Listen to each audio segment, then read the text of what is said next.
اعوذ باللہ من الشیطان الرجیم بسم اللہ الرحمن الرحیم الا بذکر اللہ تطمئن القلوب صدق اللہ العظیم وصدق رسولہ النبی الکریم ان اللہ وملائکتہ یصلون علی النبی یا ایہا الذین آمنوا صلوا علیہ وسلموا تسلیما اللہم صل علی سیدنا و مولانا محمد معدن الجود والکرم وآلہ وصحبہ وبارک وسلم۔ تمام تعریفیں حمد و ثنا اللہ تعالی جل جلالہ کے لیے۔ زاں بعد درود و سلام نبی اکرم نور مجسم شفیع معظم احمد مجتبیٰ جناب حضرت محمد مصطفیٰ صلی اللہ تعالی علیہ وسلم کی ذات والا صفات کے لیے حمد و صلات کے بعد قرآن مجید نے ارشاد فرمایا الا بذکر اللہ تطمئن القلوب، فرمایا خبردار ہو جاؤ اللہ کے ذکر میں ہی دلوں کا اطمینان ہے، اللہ کے ذکر میں دلوں کا چین ہے۔ لوگ بہت سارا مال، بہت ساری دولت، بہت ساری عقل اور بہت سارا شعور ہونے کے باوجود بے سکون ہیں۔ جس چیز نے زمانے کو تکلیف میں مبتلا کر دیا ہے اور جو چیز ڈھونڈنے سے نہیں ملتی وہ اطمینان ہے، وہ قرار ہے۔ لوگ بھیک مانگتے ہیں، منت کرتے ہیں، دہائی دیتے ہیں کہ کہیں سے سکون کی دولت مل جائے، لیکن وہ میسر نہیں آ رہی۔ بڑے بڑے لوگ ہیں اور میں عرض کر چکا ہوں کہ مالدار بھی ہیں اور عقل مند بھی ہیں، باشعور ہیں، پڑھے لکھے ہیں، پر قلبی سکون، راحت، اطمینان، چین انہیں میسر نہیں آ رہا۔ راتیں جاگ کر گزر جاتی ہیں، دن آزمائش میں بیت جاتا ہے۔ وہ کبھی اس کے لیے ٹھنڈے علاقوں کا سفر کرتے ہیں، کبھی دوستوں کی مجلسوں میں جا کر کے بیٹھتے ہیں، کبھی گھر سے دور اکیلے میں تنہائی میں وقت گزارنے کی کوشش کرتے ہیں، لیکن دولت سکون ناپید ہوتی ہے، میسر نہیں آتی۔ عرش کا رب فرماتا ہے کیوں تو بھٹکتا پھرتا ہے، کیوں دائیں بائیں جاتا ہے، چپ کر کے مسجد آ جا اور لوگوں سے بچ کے تنہائی میں میرا ذکر کر۔ اللہ ملے گا کیا؟ فرمایا اعلیٰ بذکر اللہ تطمئن القلوب، میں تیرے بے چین دل کو چین عطا کر دوں گا۔ وہ تیرا تڑپتا اور پھڑکتا ہوا مزاج، اسے میں سکون کی دولت دوں گا۔ یہ تجھے کہیں اور نہیں ملے گا، یہ میری یاد میں ملے گا۔ یہ چین، قرار، سکون تجھے یہی میسر آئے گا۔ اطمینان قلبی زندگی کا حسن ہے بھائی، دولت سکون اصل ہے۔ بڑے ٹھنڈے کمرے میں کچھ لوگوں کو نیند نہیں آتی، اور دادا صاحب رحمۃ اللہ علیہ آپ جائیں تو دونوں سڑکوں کے بیچ جو فٹ پاتھ ہے نا، اس پہ بھی کچھ لوگ سوئے ہوتے ہیں۔ ادھر سے بھی گاڑیاں گزرتی ہیں، ادھر سے بھی گاڑیاں گزرتی ہیں، لیکن بس نیند ہے نا، اللہ کا فضل ہے، اس نے دے دی ہے، آنے والوں کو آ گئی ہے۔ اطمینان قلبی، میرا معاشرہ بے سکون ہے، بے قرار ہے۔ مجھے کچھ لوگ کہتے ہیں جی میں آج کل بڑا بور ہو رہا ہوں، تو میں کہتا ہوں یار ہمیں تو ٹائم ہی نہیں ملا آج تک بور ہونے کا، نہیں وقت ہی نہیں اتنا میسر آیا۔ کون سا ٹائم نکالے جس میں بندہ بور ہو؟ وہ تو ہے کہ انسان کچھ فارغ ہو، کہیں اس کے پاس گنجائش ہو تو بور بھی ہو لے۔ کیسے بور ہو لیتے ہو؟ یہ کیا ہوتا ہے بور ہونا؟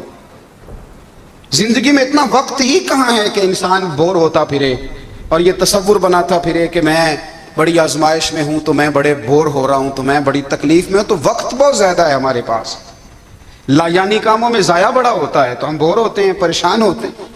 اللہ فرماتے ہیں کہ جو میری یاد ہے نا، لیکن اس کا بھی ایک طریقہ ہے یاد کا، اس طریقے سے اگر میرے رسول کریم علیہ السلام نے فرمایا اللہ کا ذکر اس طرح کرنا کہ دیکھنے والا تمہیں دیوانہ سمجھے، لوگ سمجھیں کہ کوئی مجنون ہے، کوئی جنونی ہے، کوئی پاگل ہے۔ یہاں اللہ تعالیٰ معاف کرے، آپ ذکر کی مجلس چھیڑیں، آپ ناز شریف کی مجلس چھیڑیں تو بہت سارے لوگ پروفیسر بن جاتے ہیں، وہ ساری نہیں ہلاتے، ان کی زبان ہی حرکت میں نہیں آتی۔ حالانکہ رب کریم کا ذکر اس طرح کرو کہ دیکھنے والا تمہیں دیوانہ سمجھے، کہیں اور کھونے کی ضرورت ہی نہیں۔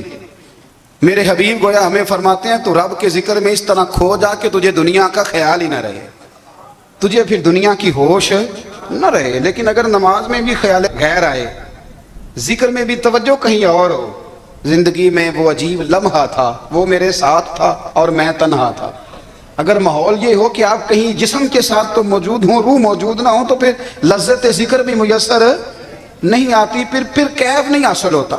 یاد رکھیں کہ اس طرح کھو کے رب کی یاد کہاں سے کیف آئے گا؟ الجھ ہی بڑا گئے ہیں۔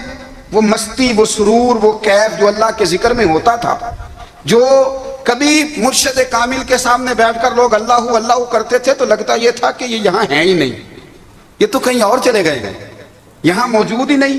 لیکن اب وہ موج نہیں، وہ شوق نہیں، وہ درد نہیں، وہ زیب نہیں۔ اقبال تڑپ کے کہا کرتے تھے خیرت کی گتھیاں سلجھا چکا ہوں، یا رب مجھے صاحب جنوں کر دے، اللہ مہربانی فرما، وہ کیفیت دے، وہ سرور دے۔ زندگی میں اگر اطمینان چاہتے ہو تو کبھی کبھی سب کچھ بھول کے نا تو مست ہو جایا کرو رب کی یاد میں۔ کبھی کبھی چھوڑ دیں دنیا، چھوڑیں یار موبائل، کسی وقت کریں اس کو بند، چھوڑیں اس بات کا خیال کہ فلانے نے سلوٹ کیا ہے کہ نہیں کی، چھوڑیں۔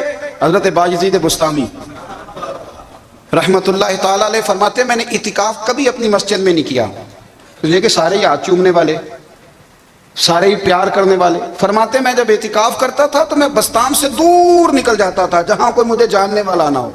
اٹھ بلیا چلو تھے وسیے جتھے وس دے نہیں سارے ینے، نہ کوئی ساڈی ذات پچھانے تے نہ کوئی سانو مننے، چلو ادھر چلے۔ اٹھ بلیا چلو تھے وسیے جتھے وس دے نہیں سارے ہی ینے، نہ کوئی ساڈی ذات پچھانے تے نہ کوئی سانو۔ اتنا شوق ہے سلوٹ کرانے کا، اتنا شوق ہے تعارف کرانے کا، اتنا شوق ہے اپنا بتانے کا، تو یہ چیز غلبہ کر جاتی ہے، پھر نام رہ جاتا ہے، روح نہیں رہتی، پھر وجود رہ جاتا ہے، پھر باطن کی کیفیت نہیں رہتی۔ خدا را اپنے آپ کو بے چین نہ کرو، بے قرار نہ کرو، بے سکون نہ کرو، رب کی یاد میں آ جاؤ، درود و سلام میں آ جاؤ، نعت کے حسن میں آؤ، تلاوت کی دنیا میں آؤ، سجدوں کے نور میں آؤ، آؤ کبھی کھول کے دل مسجد کی صفائیاں کریں، آؤ نہ کبھی کوئی بوڑھا دادی نانی دادا ان کے پاس بیٹھ کے پیر دبا کے اللہ کو راضی کرے۔ یہ کیف والی جگہ ہیں، یہ سرور والی جگہ۔ اتنی بے چین ہماری زندگی ہے، بے قرار ہے، تڑپتے ہوئے لوگ، لڑتے ہوئے لوگ، ایسے لگتا ہے ابھی ایک دوسرے کا گریبان تھام لیں گے، بے قرار بے چین۔ کسی کو انتظار کا کہا جانا کہ 10-20 منٹ کسی کا انتظار کرو تو بعض لوگ مجھے ایسے لگتا ہے جیسے یہ ان کا کلیجہ پھٹ جائے گا، ڈاکٹر کے انتظار میں بیٹھے ہیں تو بڑے پریشان ہیں۔ کسی کو ملنے گئے ہیں کو آدھا گھنٹہ بیٹھنا پڑ گیا تو بڑی دقت میں ہے۔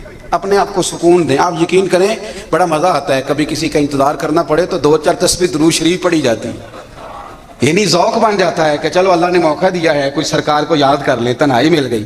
ہمارا مزاج جس سختی کا شکار ہے وہ سختی آہستہ آہستہ ہمیں زیادہ آزمائش میں ڈال دے۔ تو میرے بھائی زندگی میں اطمینان حسن ہے، اور وہ سب سے زیادہ اللہ کی یاد میں ملتا ہے، وہ سب سے زیادہ رب کریم کے ذکر میں۔ سب سے زیادہ جو چاہتا ہے نا دل ٹھنڈا رہے، زبان میٹھی رہے، وہ مدینے والے محبوب پہ درود و سلام پڑھا کرے، وہ حضور پہ درود و سلام پڑھا کرے، زبان میٹھی رہے گی۔ میرا ذاتی تجربہ ہے کہ جو آدمی اپنے اخلاق سنوارنا چاہے وہ حضور پہ درود شریف پڑھے، جو اپنے اخلاق سنوارنا چاہے، طبیعت کو ٹھنڈا رکھنا چاہے، وہ درود شریف پڑھے، اس کا دل سکون میں آئے گا۔ کچھ کام اور ہیں زندگی میں اطمینان کے لیے، ان کا ہونا بھی بڑا ضروری ہے۔ سب سے پہلے اگر آپ چاہتے ہیں نا زندگی میں سکون ہو تو حقیقتوں کا سامنا کرنا سیکھیں۔ آپ جو ہیں وہ رہنا سیکھیں، جو آپ نہیں ہیں وہ بننے کی کوشش نہ کریں۔ حقیقت کا سامنا کرو گے تو زندگی اطمینان میں آ جائے گی۔ ہم نے نا بہانے بنا لیے ہیں، ہیلے بنا لیے ہیں، جھوٹ کے سہارے اپنے آپ کو اونچا کر لیا۔ ایک آدمی سے کہا جاتا ہے تو رشوت نہ لے، تو کہتا ہے میں غریبوں سے نہیں لیتا۔ تو میرا سوال یہ ہے کہ امیروں کا حساب لینے کی اللہ نے تیری ڈیوٹی لگائی ہے، تیرے ذمہ لگایا ہے کہ تو امیروں کا حساب کر، تمہیں کیا ضرورت پڑی؟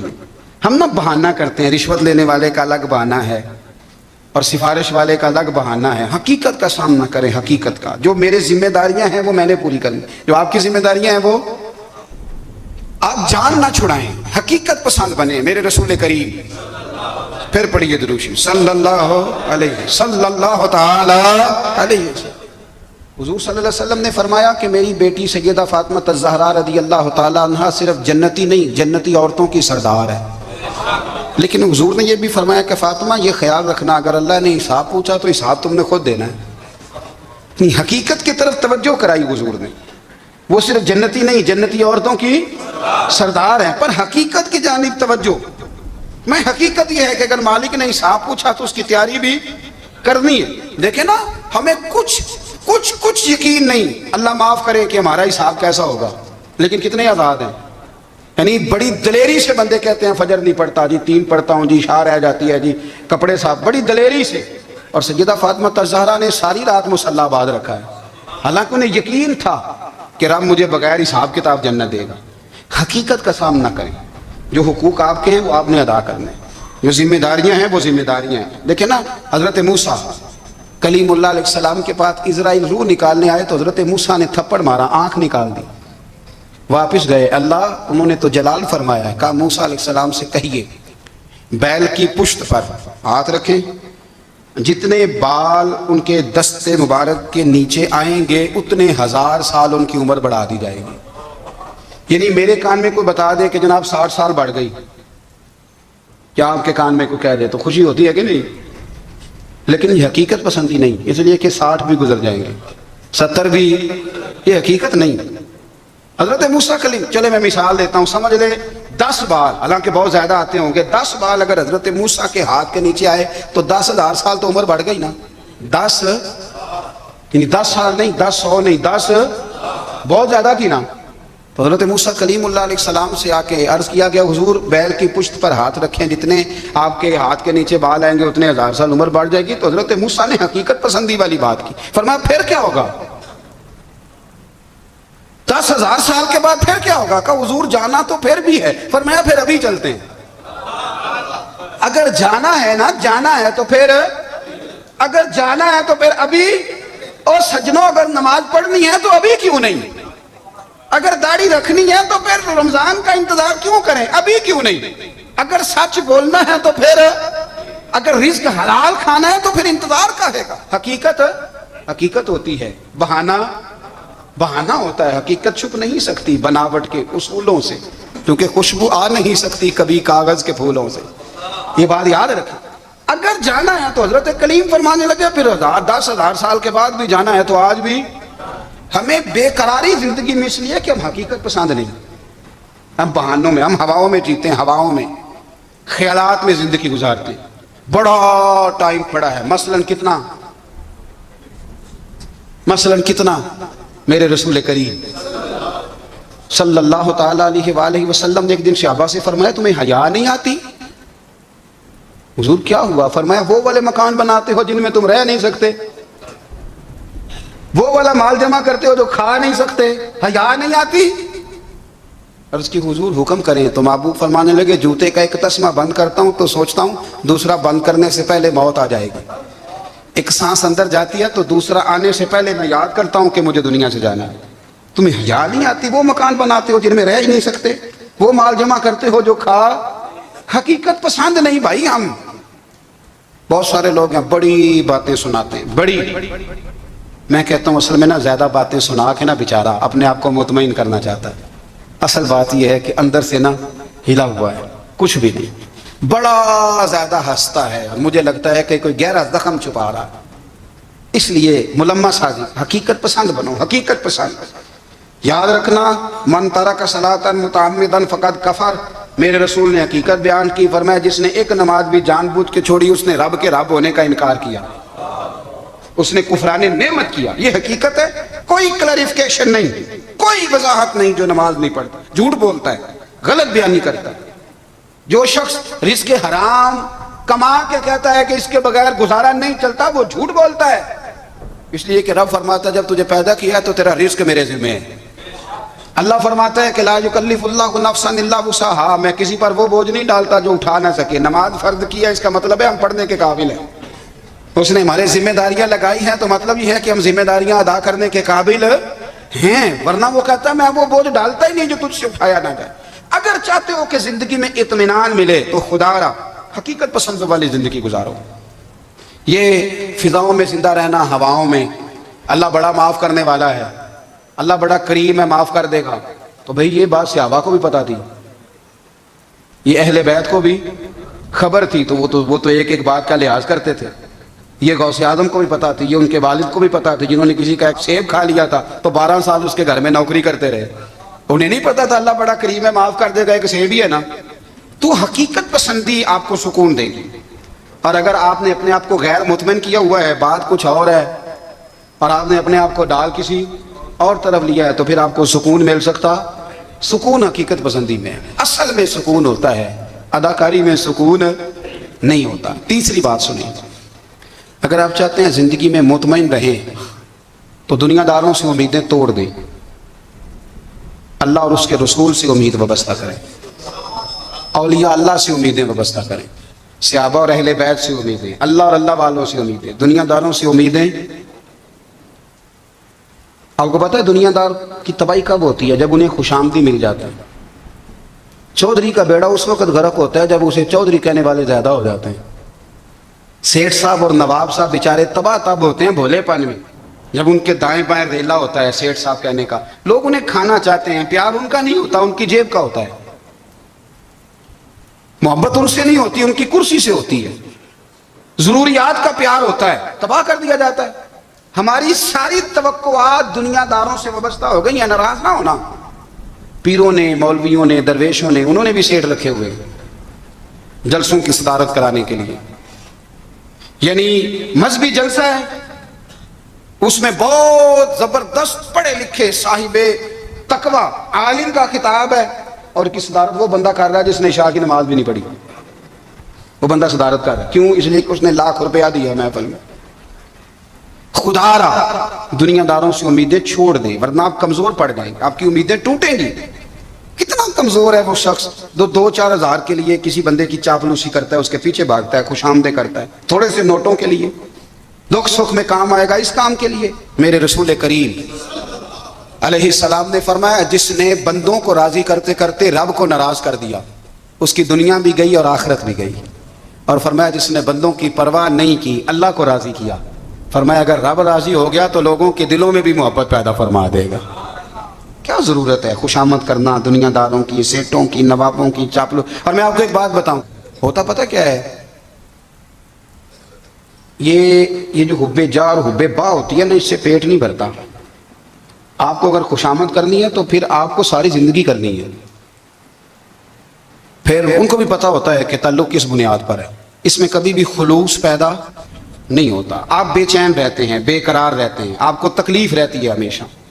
کبھی بھی دنیا داروں سے امیدیں وابستہ نہ کریں. ایک بات سنیں بڑی شاندار، امام غزالی نے لکھی ہے. امام غزالی فرماتے ہیں کہ ہارون رشید نہ حج کر کے واپس آیا بغداد میں، تو کونے میں حضرت بہلول دانا بیٹھے تھے. رش بہت تھا، مجمع بڑا تھا. حضرت بہلول دانا بھی سڑک کے کنارے بیٹھے تھے. تو سپاہی کہنے لگے یہاں سے اٹھ جاؤ. فرمانے لگے ہارون رشید کی زمین نہیں، زمین میرے رب کی ہے، میں کیوں اٹھوں؟ وہ قریب سے گزرا تو سلام لی. تو آپ نے اس کا پروٹوکول دیکھا تو فرمانے لگے ہارون رشید تجھ سے تگڑے تگڑے موٹے موٹے پروٹوکول میں نے لوگوں کے دیکھے ہیں، اور یہ جو تیرے دائیں بائیں آج تیرے نعرے لگا رہے ہیں، یہ پہلے ان لوگوں کے نعرے لگایا کرتے. اور تھوڑا وقت گزرنے دے، جو تیرے بعد آئے گا نا، یہ سارے پھر ان کے نعرے بھی لگائیں گے. تو جھوٹ کی دنیا میں زندہ ہے، ان سے تو نے امیدیں وابستہ کی ہیں، یہ کل اس کے نعرے لگائیں گے. اس کے دل پہ بڑا اثر ہوا، گھوڑے سے اتر آیا، آگے کہنے لگا حضور آپ نے مجھے بڑی اچھی نصیحت کی ہے، میرا دل بڑا ٹھنڈا ہوا ہے. میں نے سنا ہے آپ مقروض ہیں، کچھ لوگوں کا قرض، تو مجھے کوئی حکم ہی کر دیں. آپ ہنسنے لگے، فرمانے لگے یار تو بڑا ہی بیوقوف ہے، بڑا ہی بیوقوف ہے تو. میں تجھے نصیحت کر رہا ہوں، تو مجھے الجھا رہا ہے. حضور کوئی حکم کر دیں. کیا خوبصورت انداز ہے رب کریم کے بندوں کا. حضرت بہلول دانا فرمانے لگے تیرا رب کون ہے؟ کہا اللہ. تو فرمایا میرا کون ہے؟ کہا اللہ. فرمانے لگے یہ تو نہیں نہ ہو سکتا کہ اللہ ہارون رشید کو دیتا رہے اور بہلول دانا کو بھول ہی جائے. یہ تو نہیں نہ ہو سکتا کہ ہارون رشید کو دیتا رہے اور بہلول دانا کو بھول جائے. فرمایا اس کا دل، اس کا ارادہ ہوا، ارادہ قدرت ہوا کہ بہلول مقروض رہنا چاہیے. تو اگر رب مجھے رکھنا چاہتا ہے، دکھ قبول محمد بخشا راضی رہن پیارے، اگر وہ چاہتا ہے میں مقروض رہوں تو میں بھی چاہتا ہوں کہ میں مقروض ہی رہوں. یہ تو نہیں نہ ہو سکتا کہ تجھے دے اور مجھے نہ دے، فرمایا میری تجھ سے کوئی امید نہیں، مجھے جب بھی دے گا میرا رب بھی دے گا، اور وہ دے گا تو پھر انشاءاللہ خزانے کھول کے دے گا۔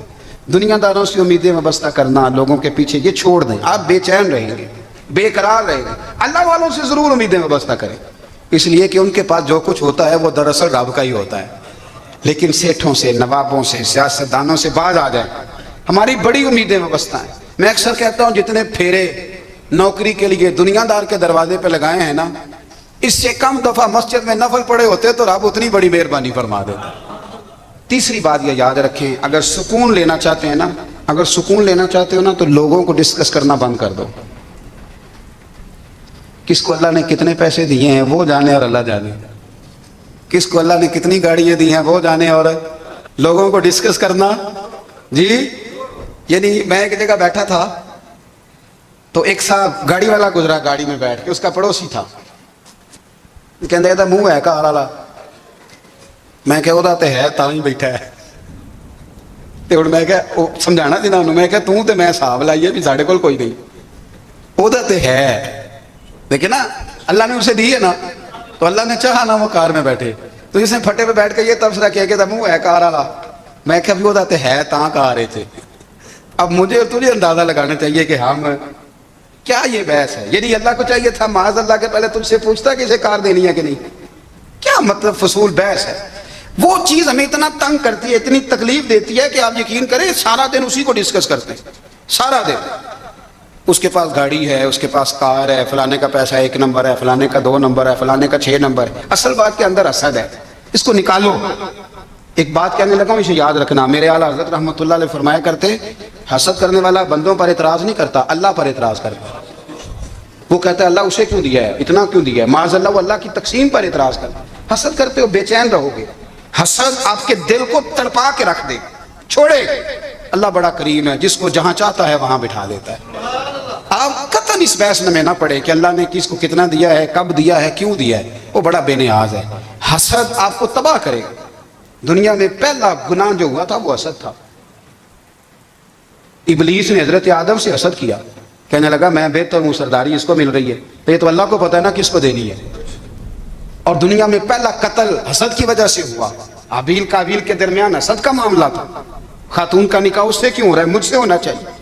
حسد تباہی کرتا۔ آپ یقین کریں، یعنی دکاندار کے سامنے دوسری دکان پڑتی ہے اور پریشان ہو جاتا ہے، وہ کہتا ہے میرا کیا بنے گا، لا حول ولا قوت الا باللہ العلی العظیم، یعنی تیرا کا خیال ہے کہ تیرے حصے کی روٹی وہ کھا جائے گا، اتنا چھوٹا دل، نہیں تیرا موقف یہ ہے کہ تیرے حصے کا نصیب اس تک چلا جائے گا، یہ تیری خواہش۔ ایک دوسرے کی کمزوریاں بیان کرنا، اس کا تو مال ہی ناقص ہے جی، اس کے تو پاس ہی کچھ نہیں، یہ تو کمزور لوگوں کا طریقہ ہے۔ میرے رسول کریم علیہ السلام گزر رہے تھے، پت جھڑ کا موسم تھا، خزاں کا موسم تھا، درختوں کے پتے جھڑ رہے تھے، صحابہ کو ساتھ لے کے حضور گزرے اور ایک درخت کی ٹہنی کو پکڑ کے حضور نے ہلایا۔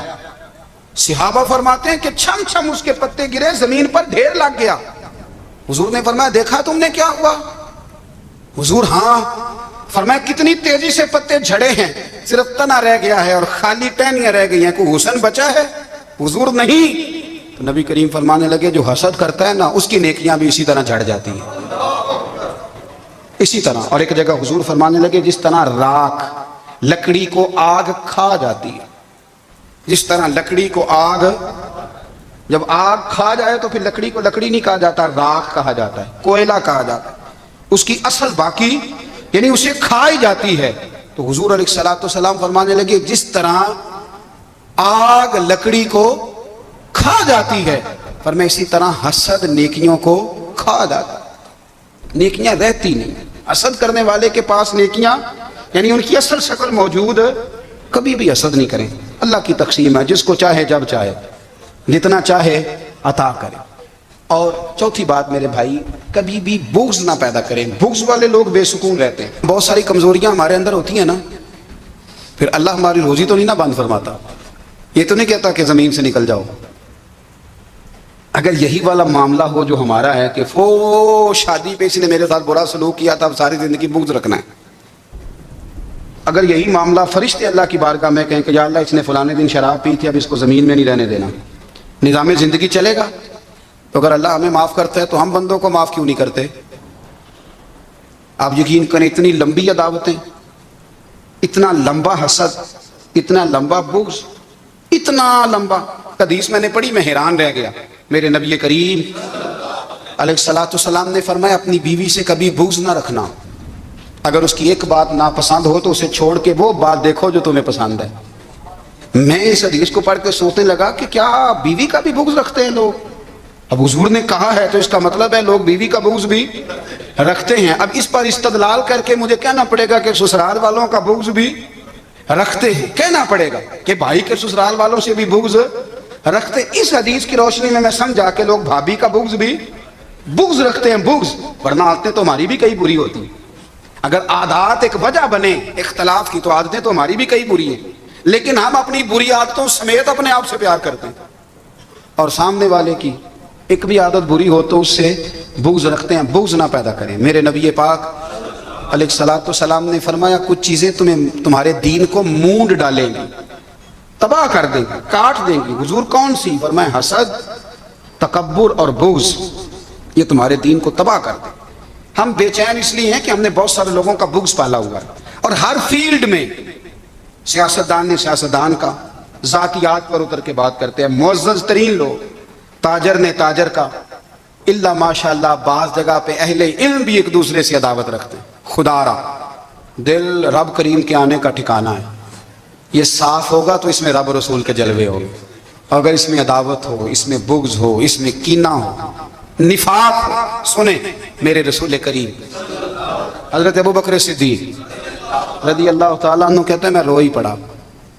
مکہ فتح ہوا نا تو اکرمہ بن ابو جہل نے پیغام بھیجا کہ میں نا کلمہ پڑھنے کے لیے آ رہا ہوں۔ وہ بات لمبی ہے، میں موضوع پہ رہنا چاہتا ہوں۔